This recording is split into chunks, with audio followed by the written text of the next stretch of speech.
kan. Ihiler ni man. Zoom ba rin? Zoom o kung lat na kan. Ba. Чуть-чуть, весь как да?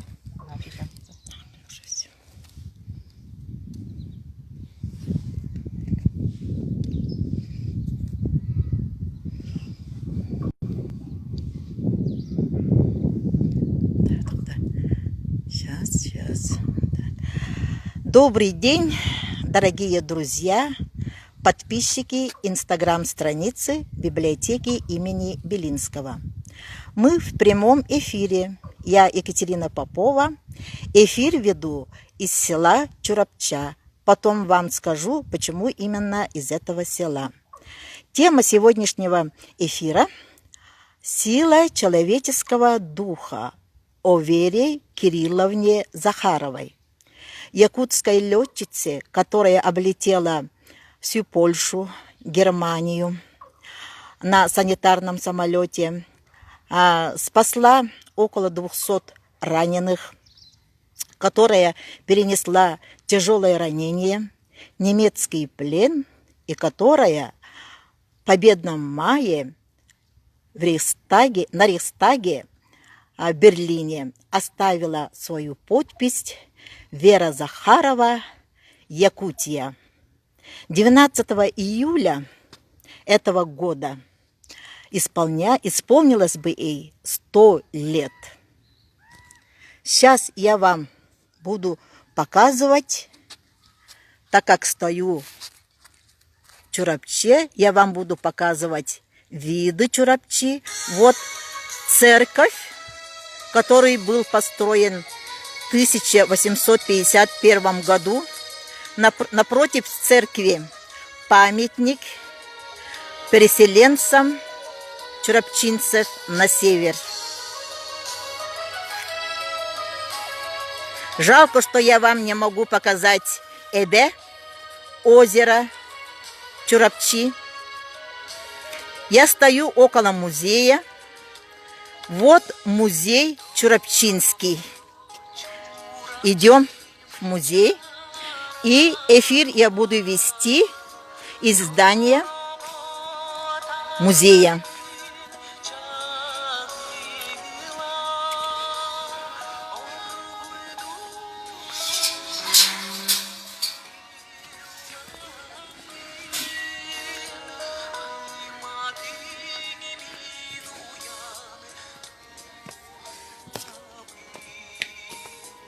Полное название музея – Чурапчинский музей истории и этнографии имени Андрея Андреевича Савина.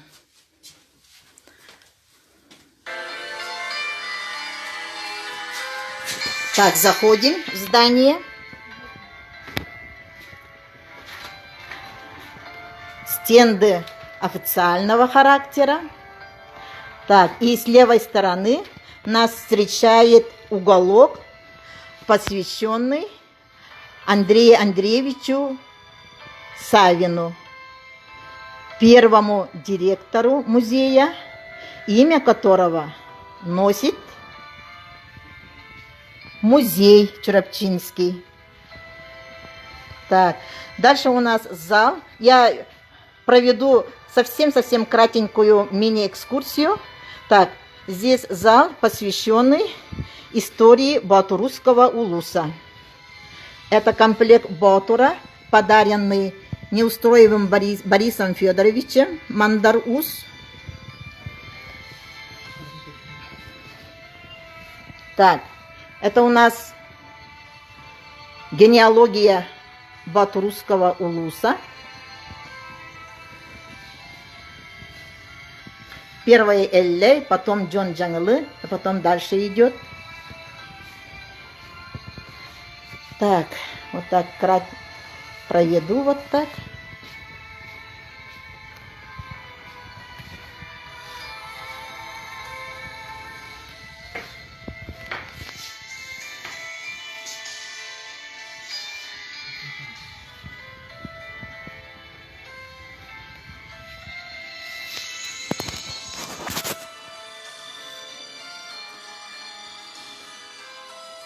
надписи видны, да?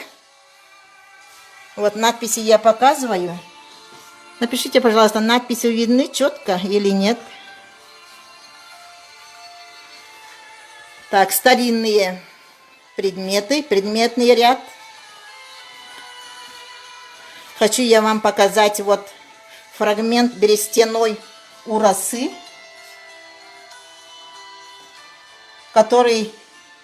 эта ураса находилась в Телейском наследии. И фрагмент вот этой урасы сейчас находится в музее Соединенных Штатов Америки. Так, также хочу показать вот это седло. Это серебряное седло невесты якутской. Это ее одеяние невесты Батурусского улуса Чурапчинского. Так,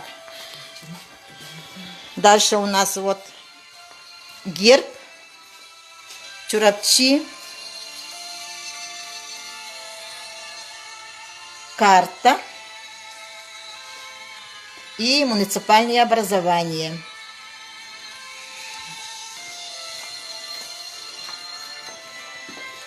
Так, дальше мы поднимаемся на второй этаж, откуда будем проводить прямой эфир. Это у нас знаменитая фотография. Отсюда даже полностью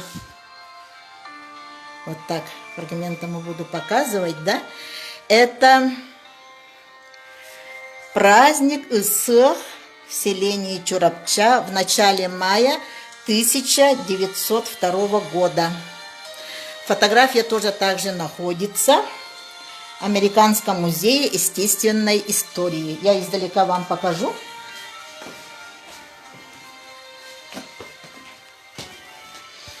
Вот эту фотографию. Вот почти полностью вот так она видна. Это фотография. Так, дальше мы идем. Так. Тут раздел, тут история Чурапчинского района, 19 век, с 19 века до половины 20 века.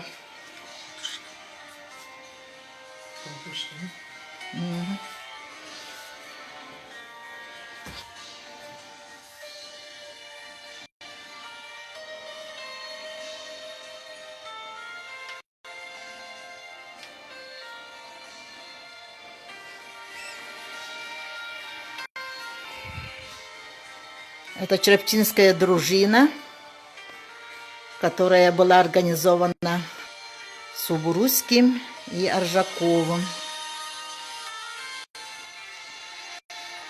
Это у нас предметный ряд тех лет. Так, витрина, посвященная Семену Андреевичу Новгородову.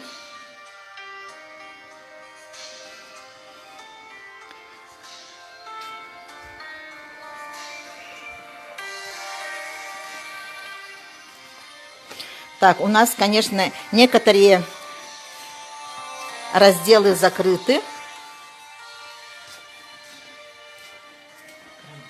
В связи с карантином. Это стол улузного головы с изображением орла. Раньше вот такие столы были у наших тойонов.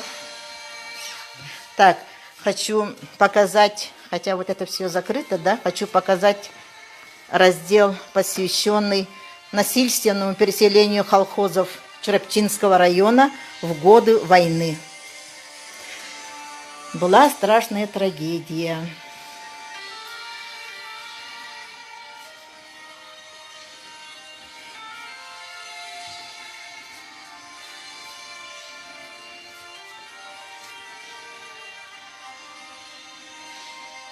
Это настоящее колесо телеги.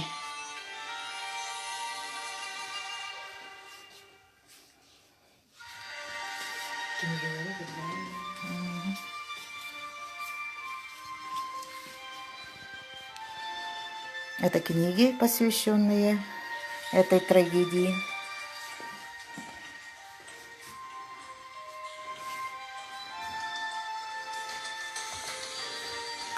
Так, некоторые мы пропускаем. Так, сейчас мы пришли к залу, подошли. Это галерея графики известного художника Афанасия Петровича Мунхалова, уроженца Чарапчинского улуса. Он воспитывался в годы войны в Мандагайском детском доме.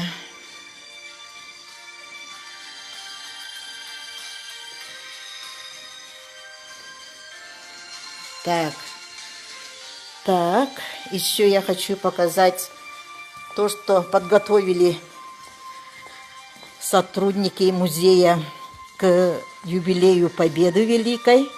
Так, это стенд, посвященный Ефимову Гаврилу Дмитриевичу, ветерану Великой Отечественной войны, историку, краеведу, журналисту, поэту.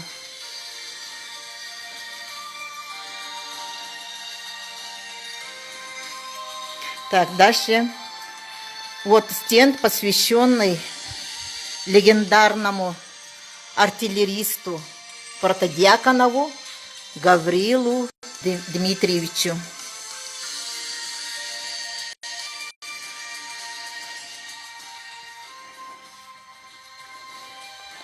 Также здесь находится стенд героини сегодняшнего эфира Вере Кирилловне Захаровой.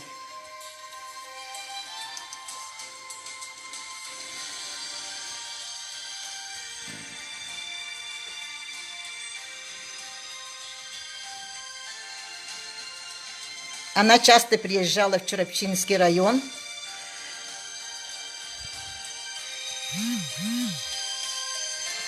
Чарапча, вторая родина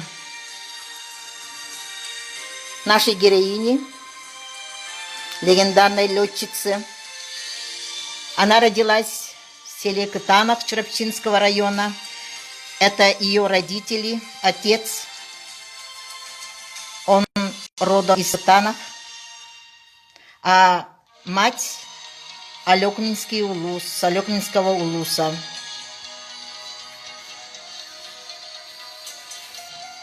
Ее детство и отрочество прошли в Чарапчинском улусе.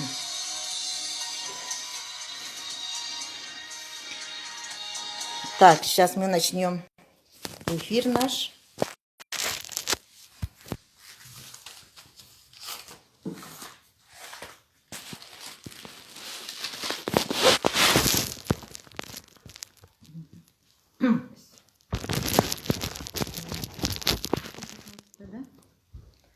Позвольте. Так, сейчас я найду это, да? Ага, давай.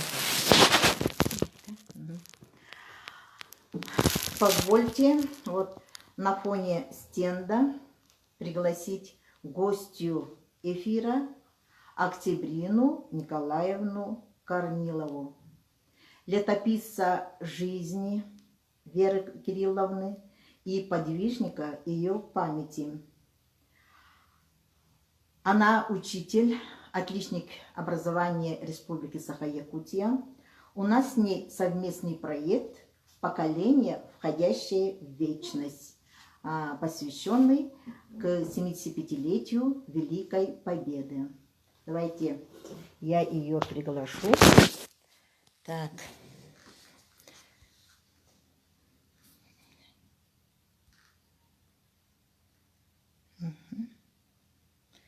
Так, вот, да.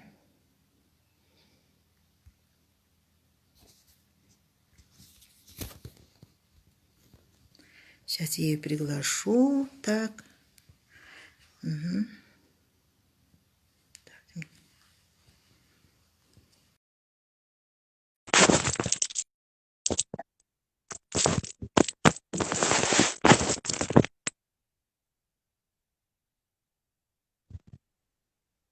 Ой, мгм.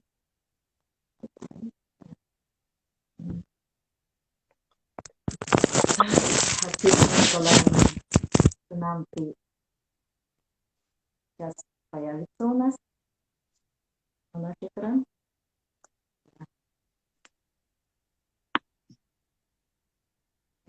Не видно пока. Так. Октябрина Николаевна провела уроки мужества в нашей библиотеке для студентов, для школьников и также для населения, для взрослых. Несколько раз у нас мероприятия были. И также она провела не только в библиотеке, она проводила мероприятия и в Доме профсоюзов для горожан, и также в 30-й школе она проводила читательскую конференцию о Вере Кирилловне Захаровой. О чем, почему не соединение? Сейчас посмотрим. Угу. Так, ее здесь нету пока, не видно. Угу.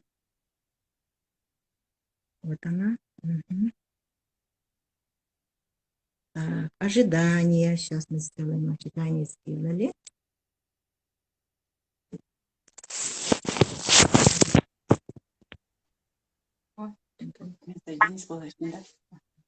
Показывает сейчас.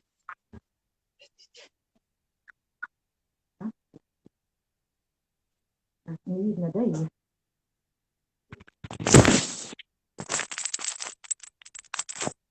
Так, Октябрина Николаевна, вы меня видите, да? Да, вижу, вижу. А Вижу. вас не видно. Да. А другие видите, да? Вы, пожалуйста, нам напишите, а?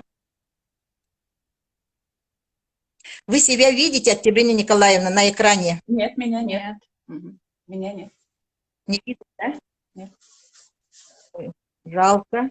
Так, значит, интернет здесь плохой, что ли? Так.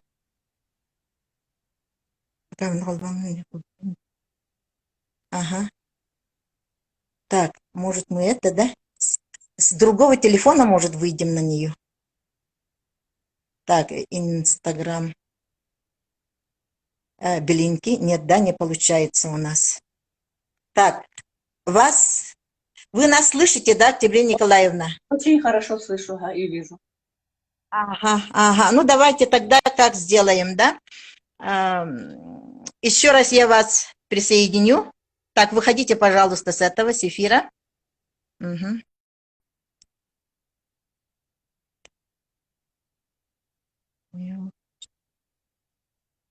Отпустите.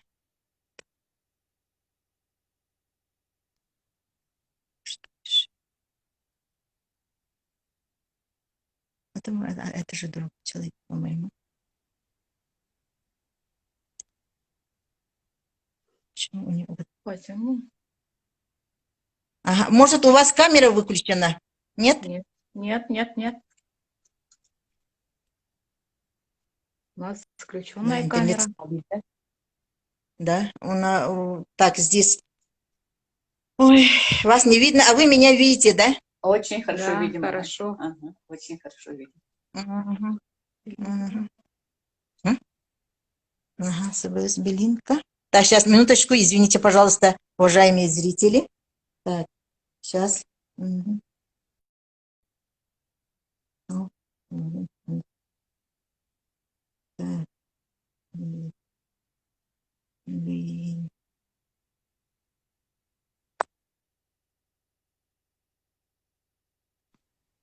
Не знаю. Ага.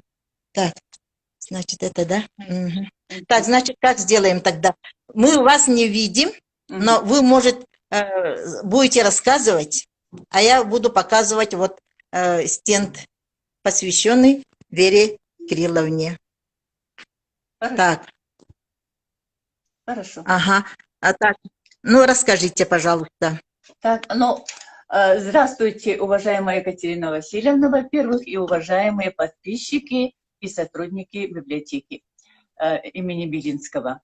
Я хочу сказать, что я с удовольствием, с большой любовью, с уважением могу рассказывать о Вере Кирилловне Захаровой о своей землячке, аликминчанке, сколько, ну, сколько надо, сколько захочу, как бы получается, да. И хочу вот сказать, что я про нее узнала из ее же книг. Это книга о себе и о друзьях. Это самая такая книга, которую можно, ну, можно сказать, я прочитала и знаю наизусть, и читала я ее с таким большим удовольствием, то смеялась, то хотелось мне плакать, то плакала. И так она хорошо о себе написала, о своей семье, большой семье, да, со стороны отца Чурапчинского Кирилла Петровича Захарова и о своей маме, которая была из очень большой семьи, где было 12 сыновей и 6 дочерей в этой семье. И, конечно, она родилась по большой любви. Почему? Потому что Захаров Кирилл Петрович приехал в Алекминск учителем и встретил ее маму Екатерину Николаевну. И у них тоже родились много детей, 8 детей было, и Вера Кирилловна родилась 6-м ребенком. Но наша... Так, здесь она, Октябрина Николаевна, и здесь она где сидит? Посередине, да? Маленькая. Так, здесь... На этой фотографии? Нет, по-моему, здесь ее нету. Она, наверное, маленькая еще. Маленькая. Нету, да? Еще? Ага, здесь еще другие. Это отец сидит и мать, да? Так. С другими детишками. Так, здесь я плохо вижу. Да, мама и отец, наверное, да. Угу. Это они уже вчера живут.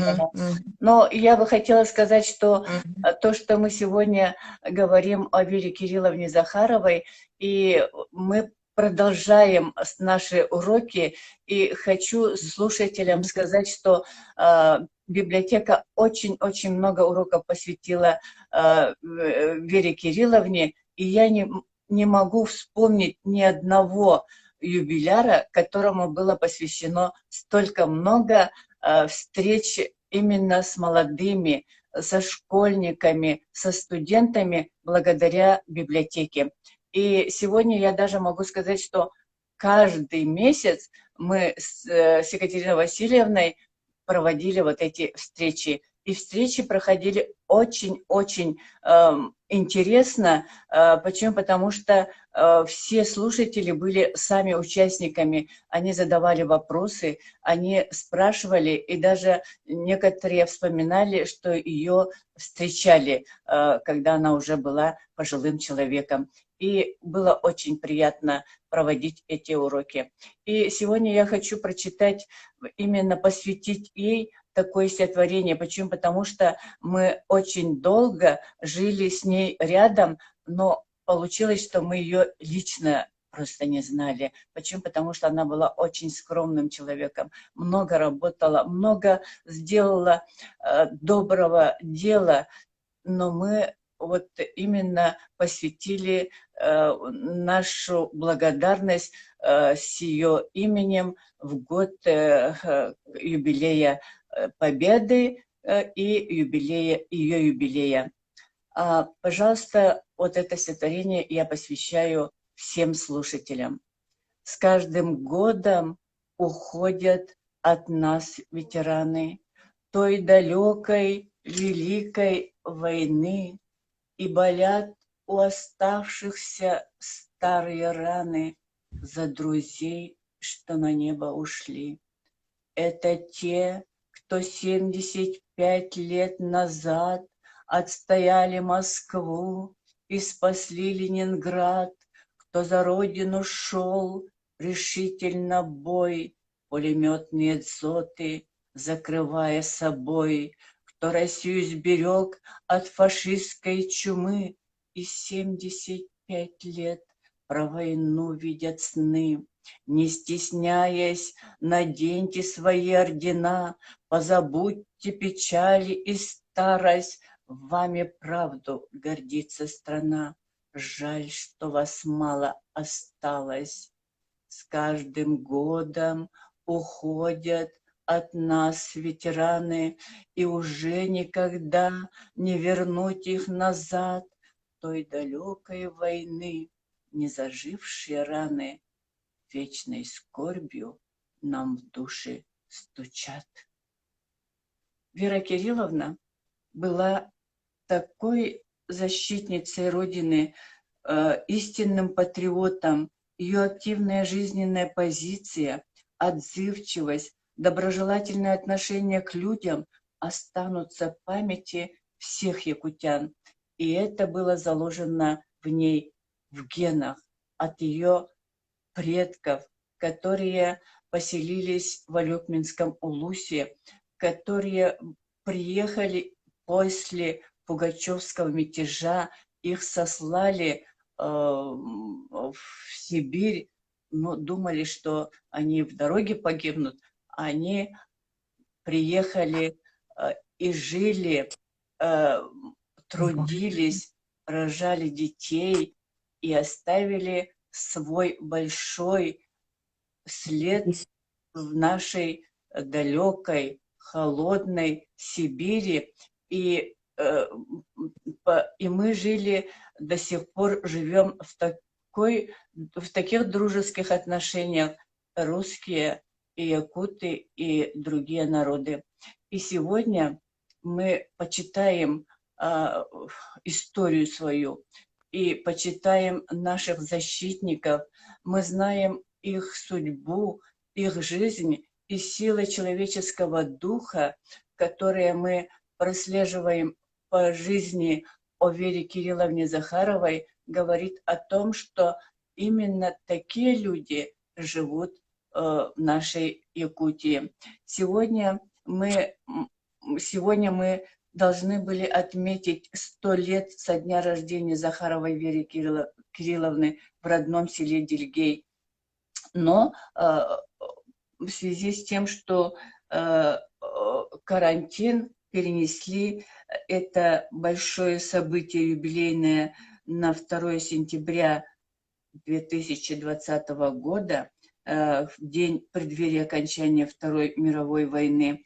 Но земляки, алёкминчане, очень готовились к этой дате, и в родном селе Дильгей будет поставлен бюст и откроется новый сквер ее имени. И этот великолепный бюст летчицы Веры Захаровой, если вы присмотритесь и увидите загадочную улыбку этой сильной женщины, память вечна. И 12 июля Вере Кирилловне исполнилось бы 100 лет, но она с нами, рядом в небесах. И известный якутский скульптор, который вы, наверное, имя его знаете, это Николай Чочасов, сумел понять и отразить в камне облик героя.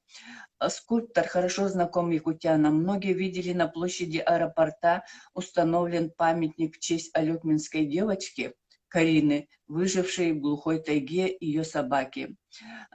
И если вы каждый день, наверное, горожане ходите рядом с центральным кинотеатром, видите, дворник стоит, это тоже достопримечательность города Алёкминска, а река Лена в образе прекрасной белоснежной девушки – это визитная карточка Николая Никитича. По мере создания памятника мы неоднократно в гостях были у скульптора чурапчинцами, откуда родом отец Веры Захаровой, и с близкими родными, ведь один из сыновей проживает в Якутске, и оценка работы была на отлично. Еще хотим сказать огромное спасибо дильгейцам за память о Вере Захаровой, главе наслега Марату Тимурзяновичу Тимиршину. Скоро в селе появится сквер имени летчицы Веры Захаровой благодаря ему.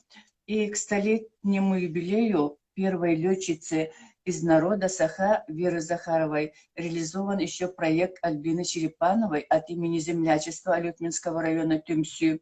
Подготовлен почетный знак «Летчица Вера Захарова», который будет вручаться родным и близким Веры Кирилловны, землякам из Алёкминского и Чурапчинского районов, всем, кто сегодня помнит о знаменитой летчице и проводит мероприятия в ее память, в ее честь. Памятный знак выполнен из серебристого металла с изображением самолета, на котором она совершала полеты и дают представление о бюсте, который будет находиться в родном для Веры Захаровой селе Дильгей. Она в Дильгей тоже много-много раз приезжала, встречалась со своими земляками, но и, видимо, память о родине, об ее отце, который работал учителем, и, конечно, о матери, о своих предках, которые когда-то давным-давно прибыли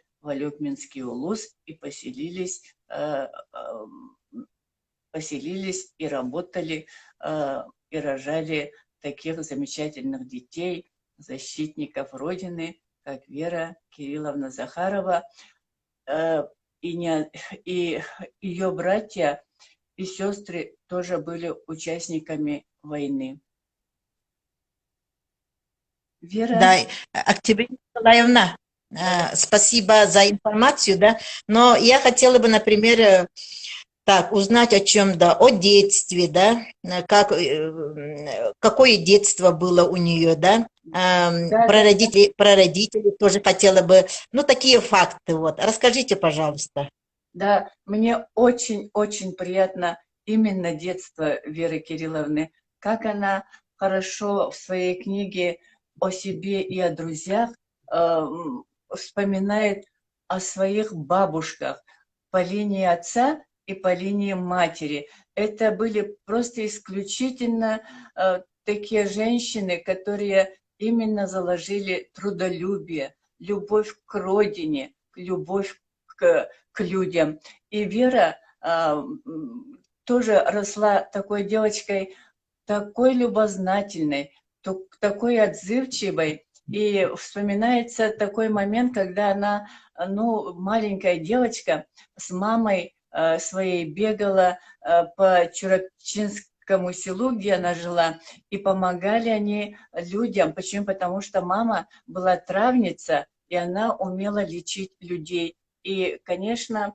люди воспринимали это очень с благодарностью, но проблема у нее была то, что она не говорила и никак не могла научиться говорить по-якутски. А Вера была очень шустрая девочка. Она и по-русски, и по-якутски, и как могла переводила мамины рецепты якутским женщинам, которые должны были и себя лечить, и лечить своих детей. Вот так они дружно проживали. Теперь, значит, она была очень любопытной и любознательной. Научилась очень быстро читать и писать. И тогда, когда многие взрослые не умели этого, она учила взрослых читать и писать. Вот это тоже очень интересные моменты есть в жизни ее. Теперь еще до смешного доходило, и, конечно, ей самой доставалось.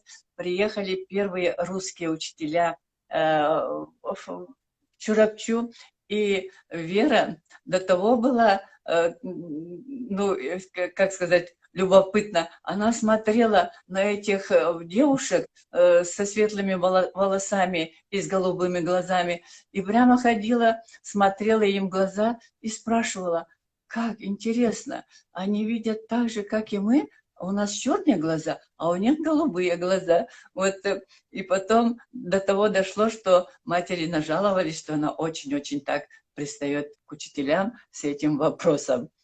Теперь, значит, ну и, конечно, родители их учили всему. Работать по дому. Они и сено косили, и коров доили, и цыплят кормили. Вот это у них было заложено с детства. Ну, а Вера дружила особенно с мальчишками. Она говорила: я шагом не ходила, только бегом. Бегала. Если ногами не бегала, то и на руках бегала. Вот так она вспоминала. Ну, а то, что увидела она в 10 лет, самолет, который, приземлился на земле Чурапчи, это вообще никто и не слышал, не видел. И вот детишки, ребятишки крутились вокруг этого самолета, трогали, гладили, смотрели, ну, до самой ночи, как говорится. И с тех пор Вера Кирилловна еще с маленькой девочкой стала мечтать стать летчицей. И, конечно, мечты ее сбылись. Не только сбылись, но и на самолете она защищала Родину. Так, и дальше они переехали в город Якутск, Да, и она поступила авиационный, не авиационный, а какой отряд аэроклуб. там? Аэроклуб. Аэроклуб. Да, ага. И Э, там что, как? И Да, началась война. да, Мгм. она увидела, она еще школьницей увидела на зеленом лугу ребята занимались планеризмом. Это ее старший брат и его друг Валерий Ильич Кузьмин, тоже алёкминский наш земляк, известный летчик, впоследствии герой социалистического труда. Он был первым ее инструктором. И вот Вера, конечно, бегала за братом и смотрела, как они занимаются. И в конце концов напросилась и стала именно первой ученицей инструктора Валерия Ильича Кузьмина. И занималась она очень настырно. И когда уже стала летчицей, вот это все ей пригодилось. Она пилотировала и маневрировала на таком маленьком самолете, как По-2, который летал над землей всего. Вот на фотографии вот этот самолет. Ага. Да, да, да. Угу. Да, вот это самолет. Угу. Там потом у нас началась война, Великая Отечественная, Да, и она когда стала началась, проситься на фронт. конечно, она сразу написала заявление, просилась, но у них она была, получается, дочерью врага народа, ведь ее отца Кирилла Петровича обвинили в том, что он, учитель, рассказывал ребятам о том, что восхваливал царскую армию и говорил, что царская армия не брала на войну якутов и из малочисленных народов. Почему? Потому что они не могли общаться по-русски. Просто вот было такое время. А попав в советскую армию на войну, якутские ребята очень-очень терпели, конечно, не только тяготы войны, но и тяжело им было общаться и понимать русский язык. Вот про это, видимо, он на уроках рассказывал, и сосед доложил об этом, и Кирилла Петровича посадили в тюрьму, где он в 43-м году умер, и даже Да. как враг народа, и даже до сих пор никто не знает его могилу. И, конечно, в связи с этим Вера Кирилловна претерпела еще такую, видимо, участь, как дочка врага народа, и поэтому ее с работы сняли, во-первых, во-вторых, значит, не брали ее на войну, но в 43-м году все-таки, видимо, как-то так получилось, что, видимо, были нужны летчики, и она была призвана идти на войну.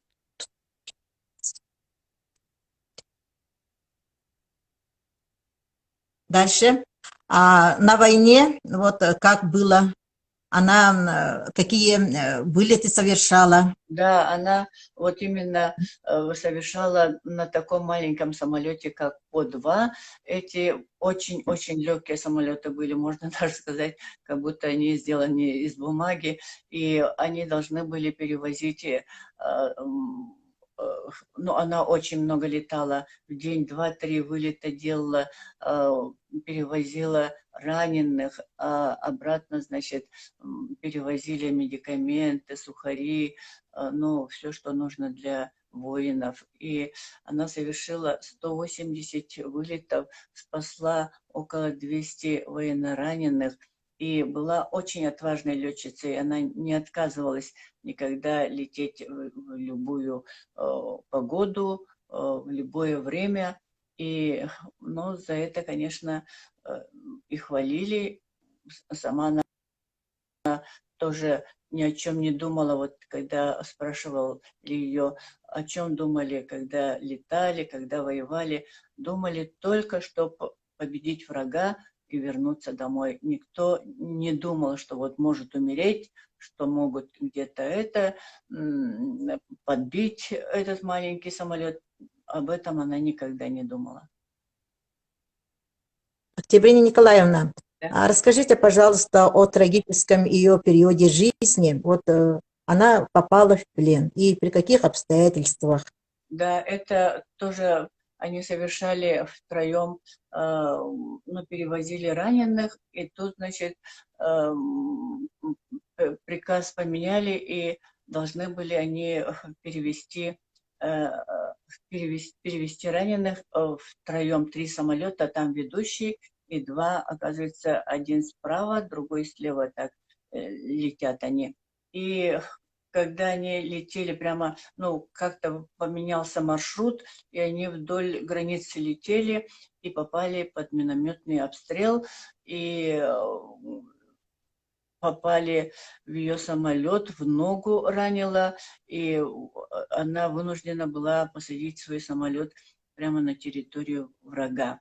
И, выскочив, самолет носом уткнулся в землю, но он был очень легкий, она выскочила за хвост, значит, посадила самолет, вытащила раненого, и они с ним, ну, поползли. Тут, значит, догнали их фашисты, немцы, но оказалось, что это не эсэсовцы, а ну, простые солдаты получилось.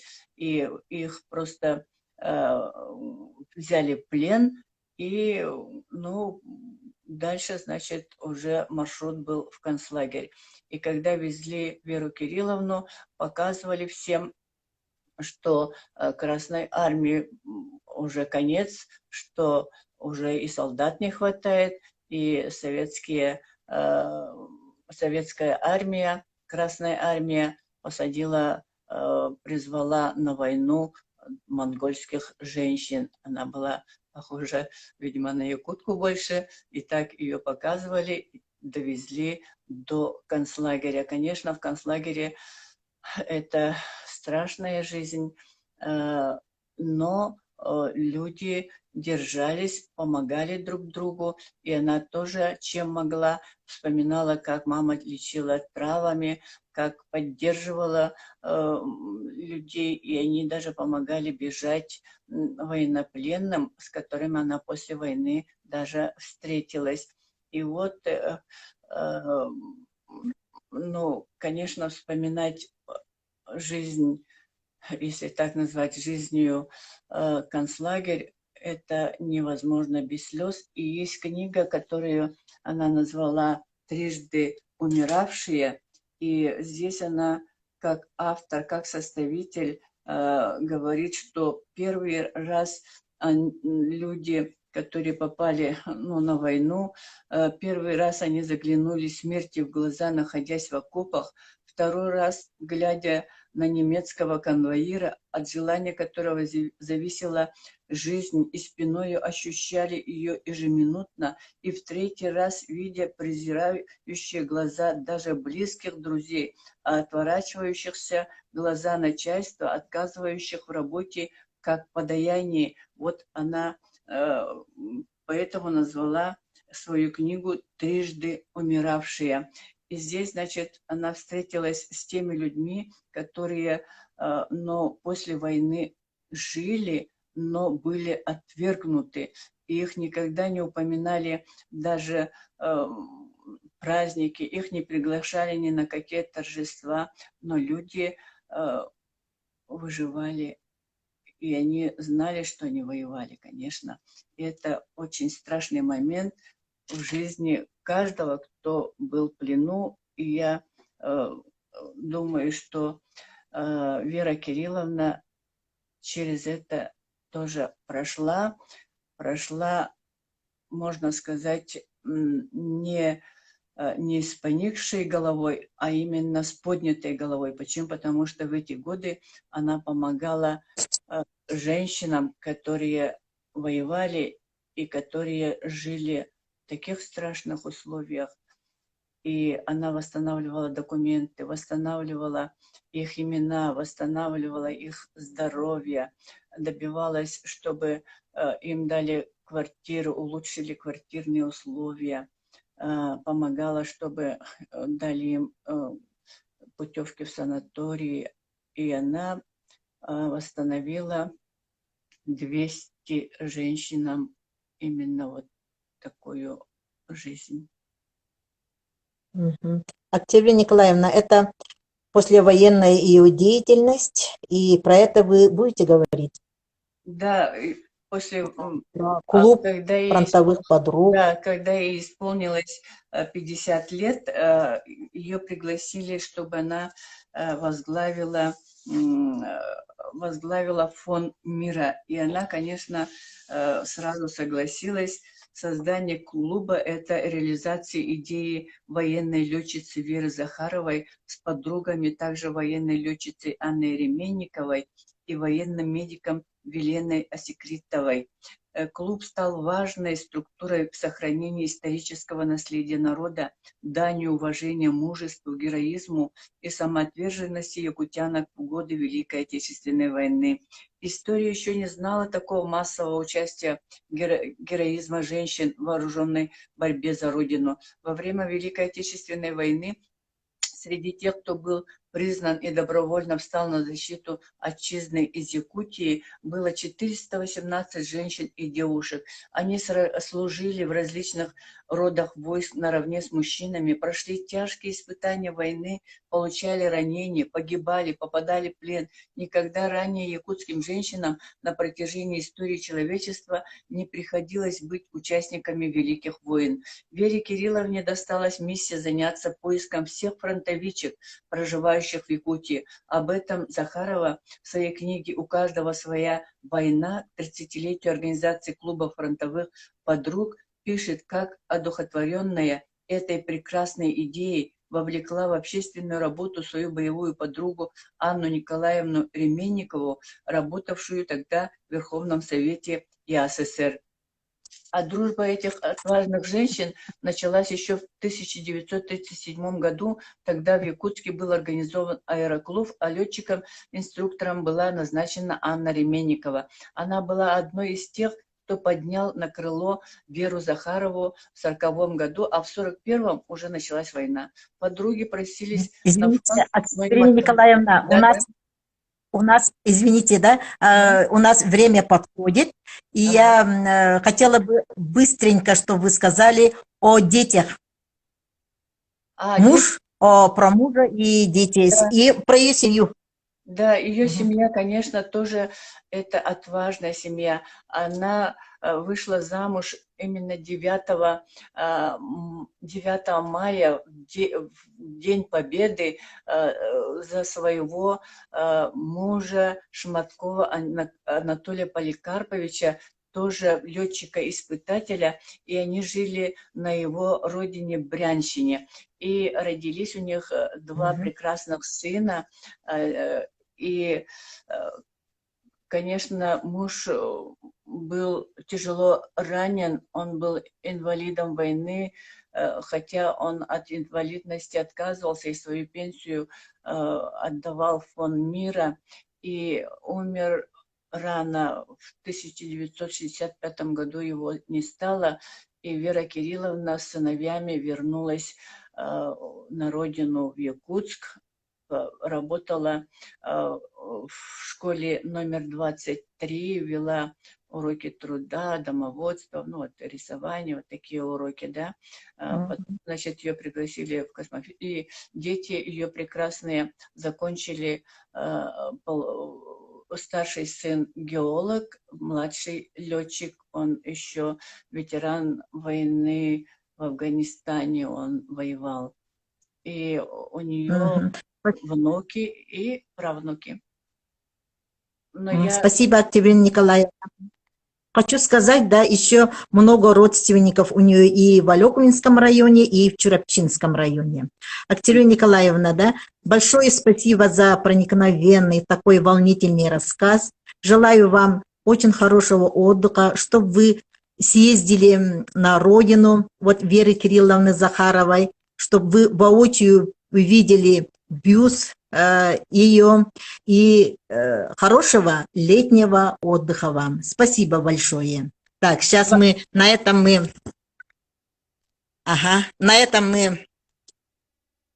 на этой волне мы завершаем наш эфир, а в конце я хочу показать, я хочу, чтобы вы прочли стихотворение, посвященное Вере Кирилловне Захаровой. Автор стихотворения Дичковская Александра Васильевна. Она фельдшер скорой помощи, отличник здравоохранения Российской Федерации, человек, который посвятил свою жизнь медицине, жительница села Чурапча. Пожалуйста, Александра Васильевна. Кынаттах Аня.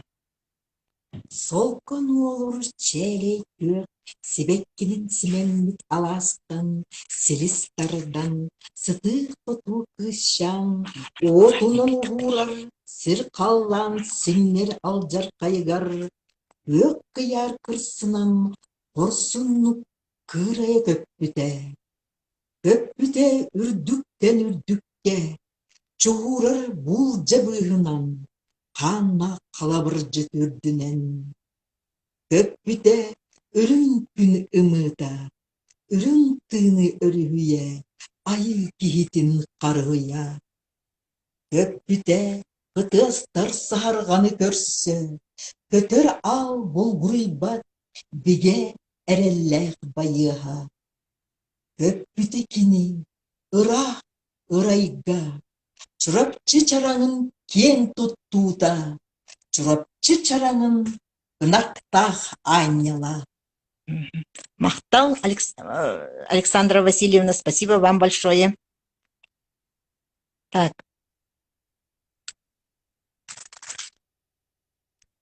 На этой волне завершаем прямой эфир, посвященный отважной летчице, мужественному человеку Вере Кирилловне Захаровой. Участие приняли Октябрина Николаевна Корнилова, подвижник памяти Веры Кирилловны Захаровой, автор стихотворения, посвященное Вере Кирилловне, Александра Васильевна Дичковская.